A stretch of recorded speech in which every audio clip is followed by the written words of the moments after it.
The Knights of Columbus third-degree emblem is a fasces, the fascist symbol.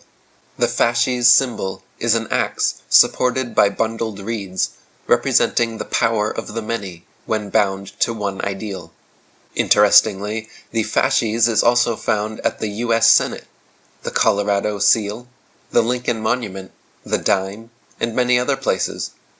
The Knights of Columbus seem to be a philanthropic male fraternity. So what does the symbolism mean? Perhaps the hidden history of their namesake, Christopher Columbus, will shed some light. David Icke wrote, "The most obvious symbol of the Brotherhood's intent is the fasces, from which we get the word fascism. You can see it at the bottom of a United States Liberty symbol, and in the Congress building. It was a symbol used widely in the Roman Empire, and it consists of rods bound together around an axe. When Columbus first came ashore and was greeted by the Arawak Native Americans with smiles, gifts, and food, he wrote in his log, quote, "They brought us parrots, and balls of cotton, and spears, and many other things. They willingly traded everything they owned. They do not bear arms, and do not know them. For I showed them a sword. They took it by the edge, and cut themselves out of ignorance. They have no iron. Their spears are made of cane. They would make fine servants. With 50 men, we could subjugate all of them and make them do whatever we want." From the very outset, Columbus was writing about conquering and enslaving the natives. Meanwhile, the Arawaks brought gifts, prepared food, and traded everything they owned. Columbus wrote that the natives, quote, "are so naive and so free with their possessions that no one who has not witnessed them would believe it. When you ask for something they have, they never say no. To the contrary, they offer to share with anyone." He also wrote, quote, "I believe that they would easily be made Christians, because it seemed to me that they had no religion. The European settlers took a free society without possessions, property, currency, hierarchy, or written religion, and replaced it with today's America, the world's shining beacon of selfish materialism, where every square inch of land, water, and airspace is publicly or privately owned, taxed, and governed through a corrupt hierarchical system of laws and regulations, where Mother Nature's gifts are treated as personal possessions, to be bought, sold, owned, and defended." Columbus wrote, "As soon as I arrived in the Indies, on the first island which I found, I took some of the natives by force, in order that they might learn and might give me information of whatever there is in these parts. The information that Columbus wanted most was, where is the gold? His second expedition was given 17 ships and more than 1,200 men. The aim was clear: slaves and gold.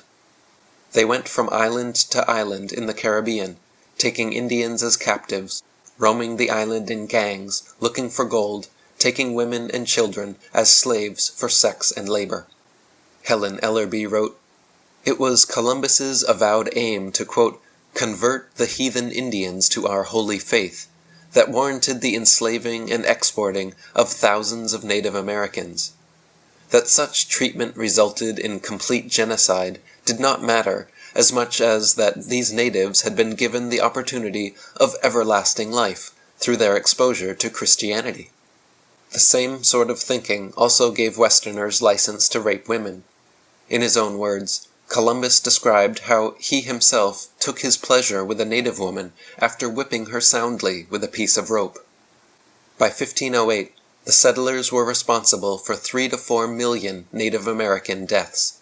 We are not talking about some guy who accidentally bumped into America looking for a spice trade route to India. But that's what the standardized textbooks continue to tell our children. Columbus, the conquistadors, the pirates, and many pilgrims were hostile and ruthless groups of settlers who were collectively responsible for the deaths of tens of millions of natives. Howard Zinn writes, "The Spaniards thought nothing of knifing Indians by 10s and 20s, and of cutting slices off them to test the sharpness of their blades." Las Casas says, "From 1494 to 1508, over 3 million people had perished from war, slavery, and the mines." Who in future generations will believe this? I myself writing it, as a knowledgeable eyewitness, can hardly believe it. Bartolome de las Casas was a Catholic priest who witnessed the atrocities being committed in the name of God and wrote prolifically denouncing his fellow countrymen.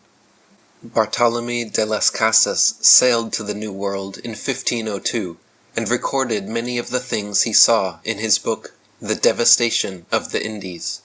He wrote, "With my own eyes I saw Spaniards cut off the nose, hands, and ears of Indians, male and female, without provocation, merely because it pleased them to do it. Likewise, I saw how they summoned the chief rulers to come, assuring them safety, and when they peacefully came, they were taken captive and burned.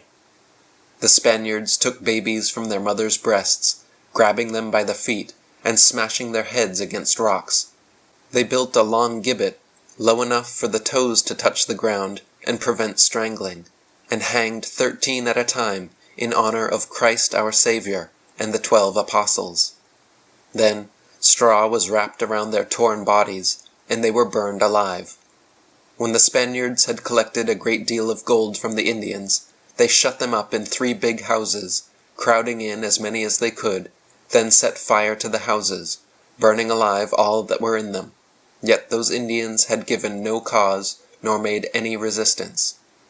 They would cut an Indian's hands and leave them dangling by a shred of skin. They would test their swords and their manly strength on captured Indians, and place bets on the slicing off of heads or cutting of bodies in half with one blow. On every island Columbus discovered, he planted a cross, claiming ownership for his Spanish Catholic patrons.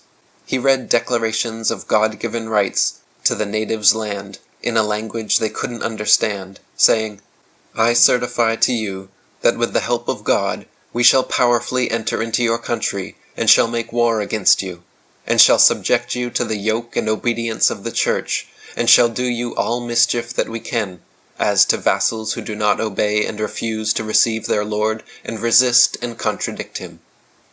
Perhaps you can understand why the word cretin derives from Christian. Native American chief Hatui was captured and burned alive by the Christians. As he was being tied down, a Franciscan friar urged Hatui to take Jesus into his heart so that he may go to heaven and not hell.